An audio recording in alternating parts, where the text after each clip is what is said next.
Welcome to module 2 of database management systems. In this module, we will talk primarily about the introduction to the DBMS. This discussion will span 2 modules, that is the current one module 2 and the next one, that is module 3. Just to quickly recap, in the last module we have discussed about why we need databases, and we have introduced you to different aspects of the course. In view of this, in this module we would familiarize you with basic notions and terminology of a database management system, just at an introductory level. We will try to understand the role of data models and specific languages for database systems, and we would also outline the approach to database design. So, the module outline would be like this, and as we go along you will be able to follow which particular aspect of this outline we are discussing about. So, to start with, we talk about levels of abstraction. A database system, like any other system, is conceptualized in terms of 3 levels of abstraction. At the lowermost level is the what we say is a physical data level or the physical level, which describes how a record is actually stored. So, that is about the physical storage in the system. At the next level, we talk about we say it is a logical level, which describes the data stored in databases and its relationship amongst the data. So, you can any data that is stored, you can think about it as a record. So, if we here we are illustrating the record of an instructor who teaches a course. So, as you know, the record is a collection of multiple fields of different types. So, here we have a field to describe the ID, identifying number or string of an instructor. We have the name of the instructor, the name of the department, the salary, and so on. So, this logically says this is the entity, this is the record, or this is the structure of a record that I want at a logical way. So, this in contrast to the physical level, logical level is not concerned particularly with how that these data, how this string, the number and all that will be actually stored, and how these multiples of hundreds and thousands of records will actually be stored, so that they can be efficiently used. But we are just concerned with the logical view that I should be able to deal with records as they are. At the third level, which is you can say is the topmost level, is called the view level, where the application program tries to view the data, and when the application program tries to view the data, it deals with the details that it needs to, and rest of the details are usually hidden from this view. For example, if we talked about the university database in the last module. So, if you are talking about the university database, and then you are a student, and you are when you access the database, you should be able to see what all courses you are enrolled in, where is that course being held, who is the instructor of that course, and so on. But you should not be able to access or see the view of what is the instructor's salary, or for that matter what are the grades that are obtained by different students in different courses, and so on.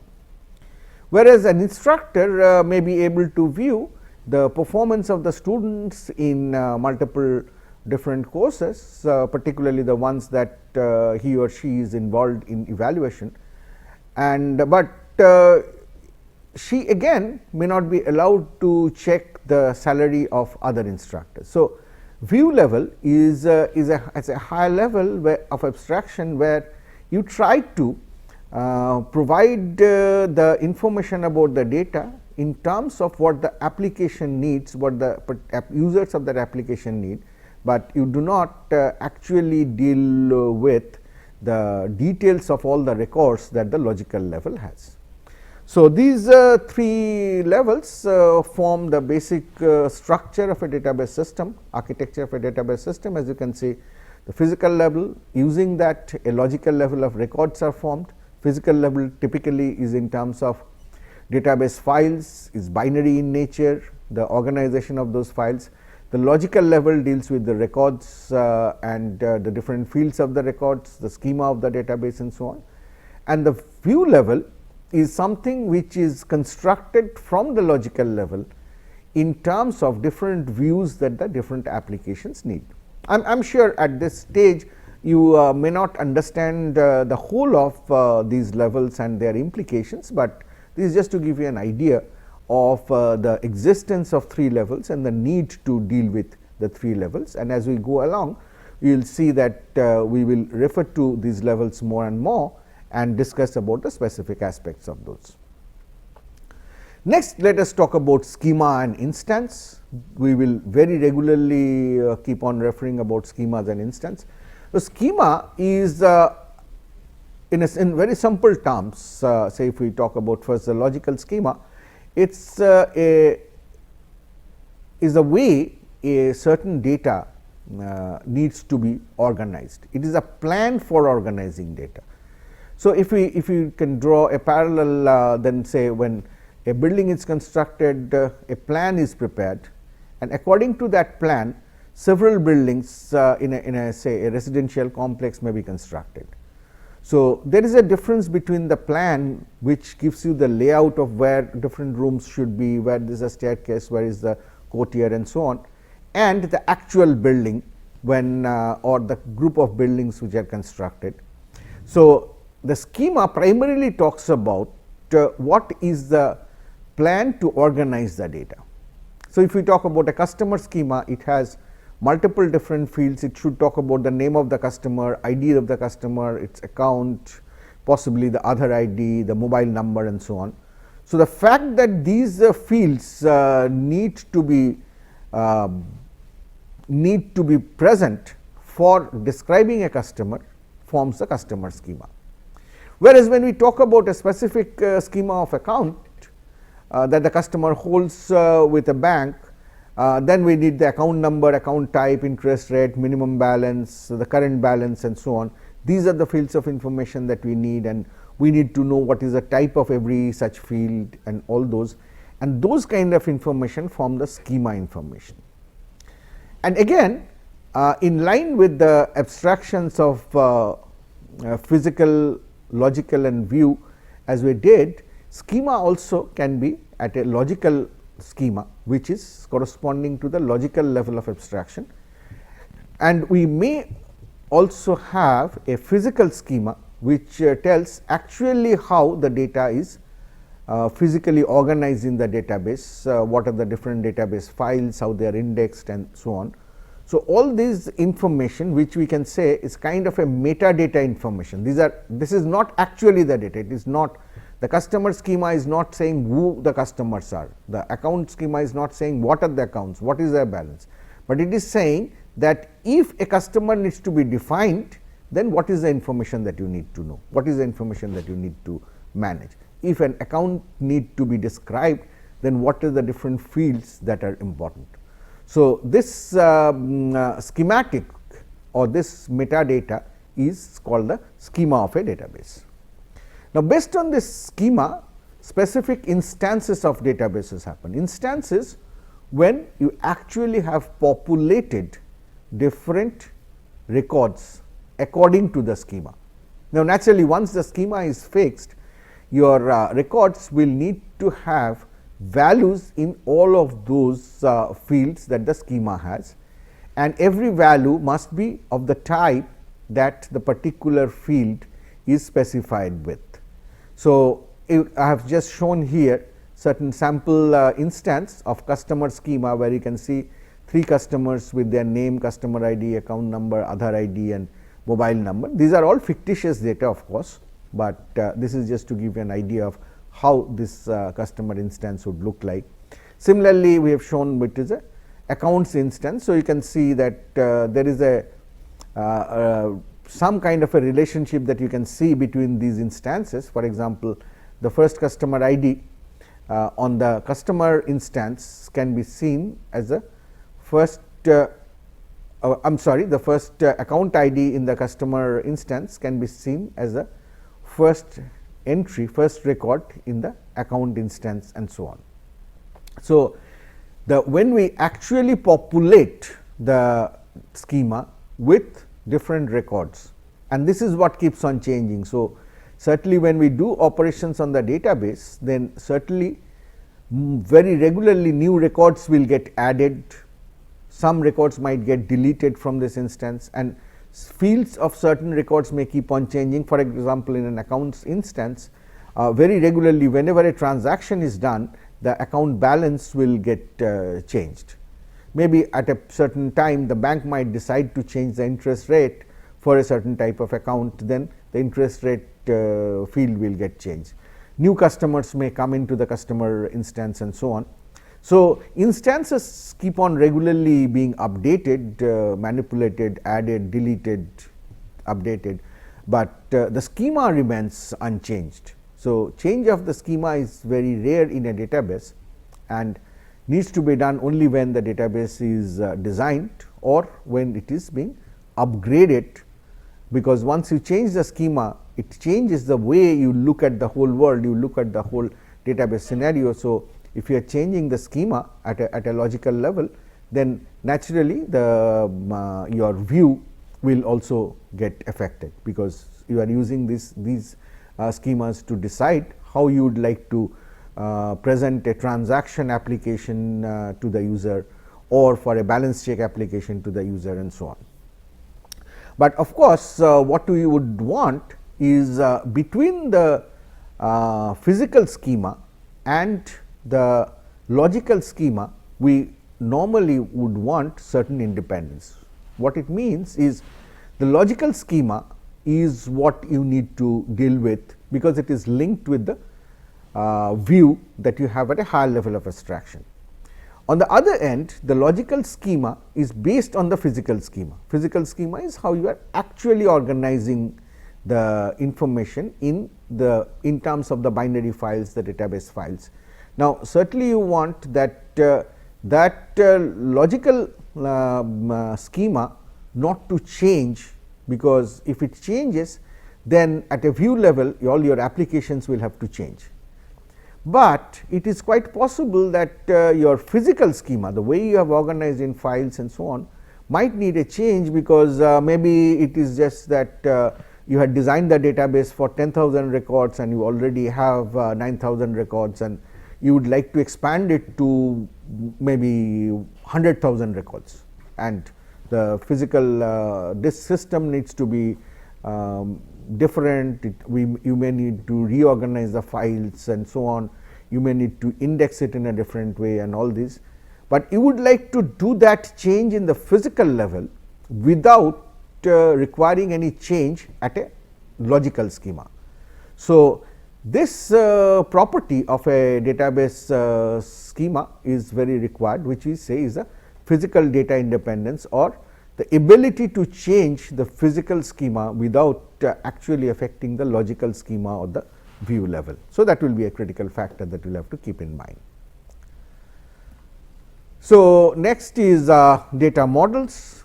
So, data models are a collection of tools that describe the data, because we are talking about a database system. So, certainly the main focus here is to be able to model the data, to be able to represent the data.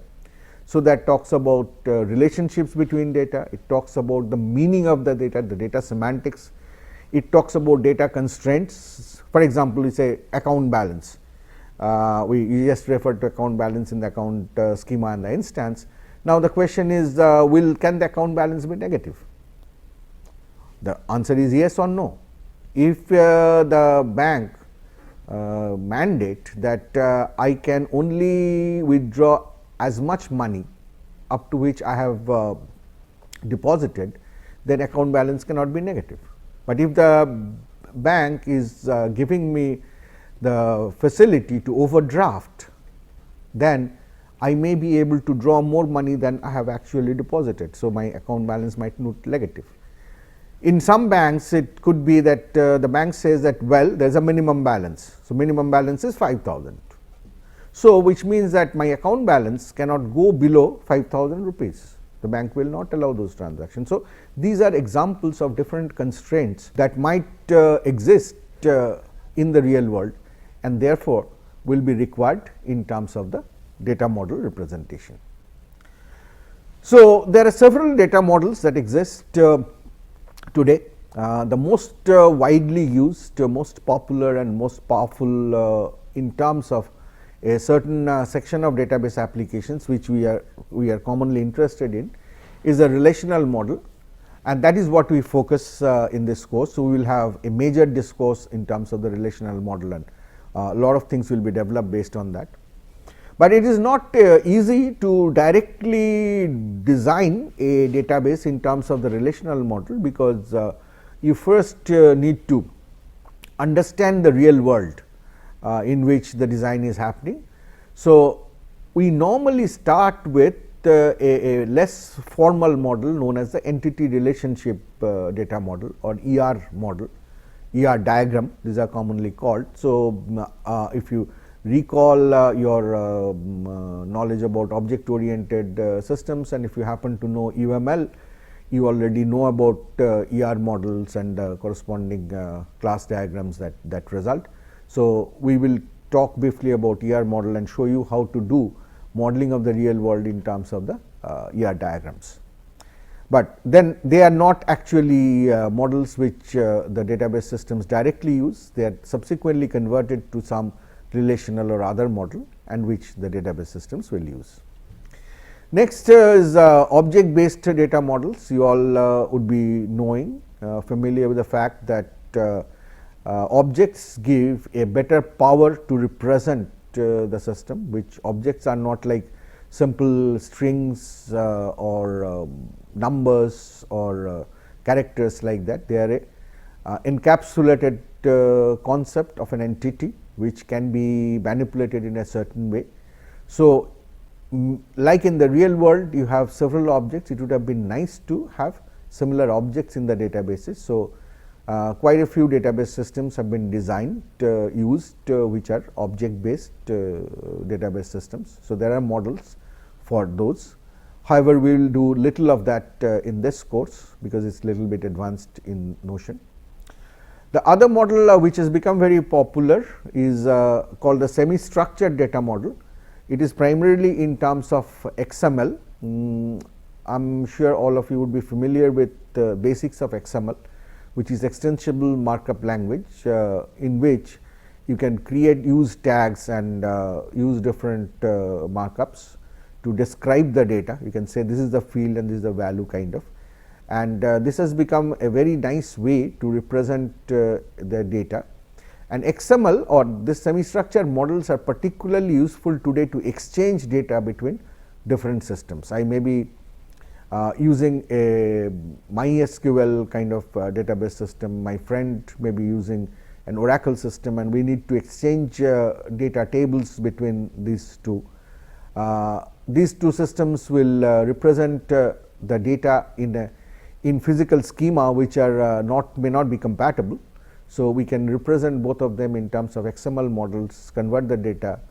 So, I convert the data into XML, give it to my friend, and my friend can import from that XML into the database. So, XML is a data model which is frequently used in terms of data exchanges. Then there are several other models like the network model, hierarchical model, which used to be very popular in the early days of database systems before relational model came into force. They still exist in terms of the sum of the databases, and some of the newer emerging big data databases actually have started using this old concept in a new way again.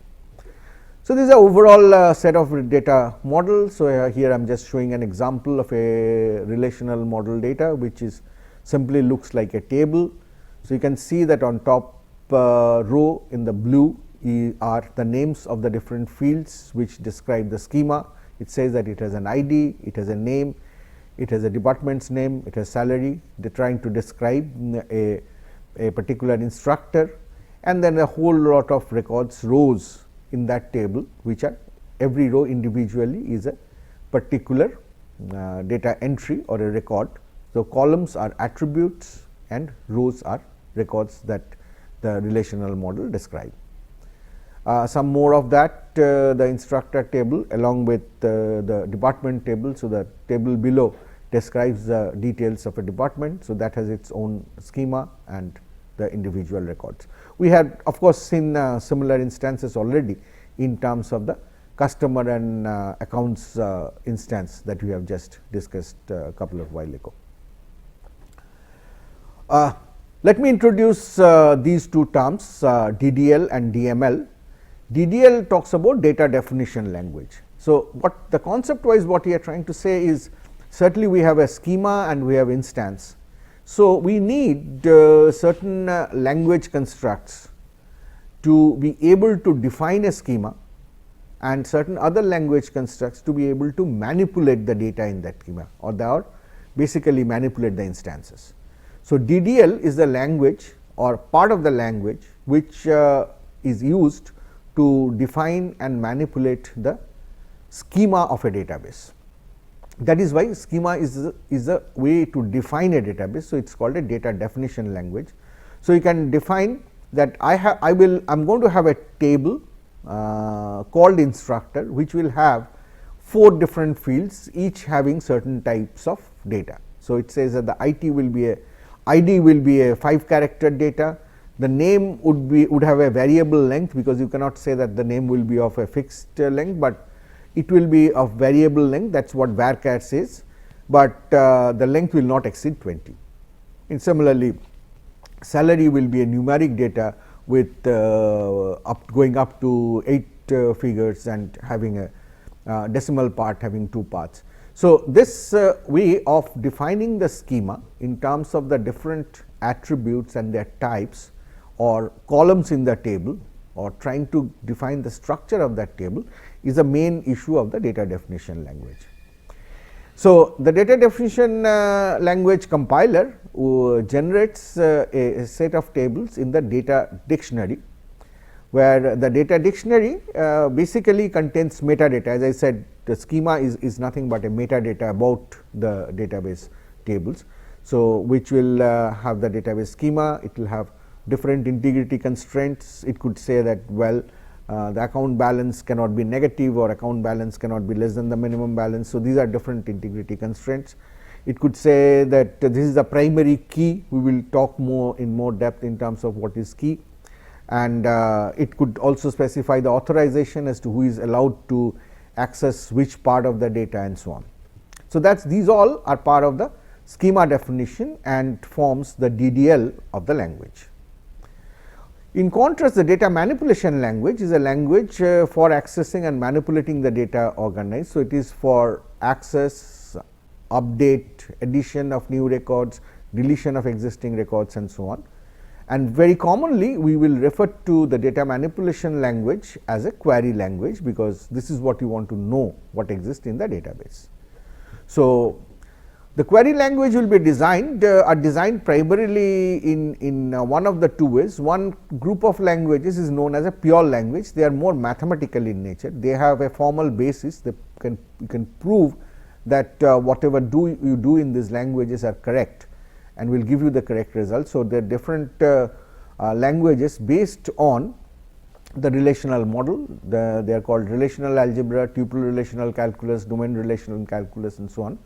Of these 3, we will in this course deal only with relational algebra. There are mathematical proofs which show that whatever you can do in relational algebra, you can do it in tuple relational calculus and vice versa. Similarly, whatever you can do in relational algebra, you can do in domain relational calculus and so on. In one sense, that these languages are equally powerful. The same thing can be done in any one of them, but we will just take the simplest of them and study here in terms of the relational algebra. But these are more mathematical representations and not easy to write as a program. So, normally we will use certain commercial query language, which is called SQL for most of our applications, and we will do the coding in that. So, SQL which is the most widely used commercial language, and mind you, this is not a Turing equivalent language, which means that everything that can be need to be computed cannot be computed in SQL. There are certain computations which SQL cannot do. It is a limitation, it is a restricted language. So, often SQL is used in conjunction with some common high level programming language like C or C++ and so on. So, whatever is can be done in SQL in terms of data manipulation will be done in terms of the relational model, but there could be additional logic that needs to be built in terms of the high level language. So, application programs are typically written through them. So, we can do this through a process of embedding, that is put an SQL as a part of a C program, or use certain libraries which can actually take a query from C and fire it on the SQL database. So, we will see how to do this in the course of time. Coming to the database design aspect, this is a process through which the databases need to be designed, and certainly the first part of the design is the logical design, where you need to identify what are the schemas and what are the constraints that apply, what is authorization required, and first set of decisions about those are related to the business. As we say, business means it basically comes from the domain. So, it's if I am doing an university database, the business decisions will come in terms of I have courses, students, instructors, and the instructor teach courses. Can an instructor teach multiple courses? Can a course be taught by multiple instructors? These kind of business decisions are critical for the database design. And then there is a whole set of computer science decision or the database decisions to decide as to if this is the kind of business information that you want to keep in the database, then what is the kind of relation, what is the kind of schemas that we should use, what should be the attributes, which attribute should be of what type, what should be string, what should be numbers, and so on. So, these form the basis of the logical design, and of course, we then need a physical design which decides on the physical layout of the data, what are the different database files, how they should be indexed, and so on. So, here we are showing an example table. So, it has multiple fields. It shows the instructor is just expanded form of the instructor table you saw earlier. It is expanded with the department's name and the building in which it is housed. So, if you look carefully, that this certainly comes from the business decision, that you need to know the department to which an instructor belongs, and certainly you need to know the building in which that department exists. So, knowing the department of the instructor and the building of where the department is are critical, but the question is this a good design? Is this so? We will discuss as to why this is a good. This may not be a good design to represent the data. So, in this module we have taken you through the basic notions and terminology of database management systems, highlighting primarily the levels of abstraction, the schema and instance, the basic data models, the languages that you need, DDL, DML, and the commercial SQL language. And we have also tried to give you a glimpse of the approach that is required in terms of the database design. We will elaborate on these more in the second part of our introduction to DBMS, which will be taken up in module 3.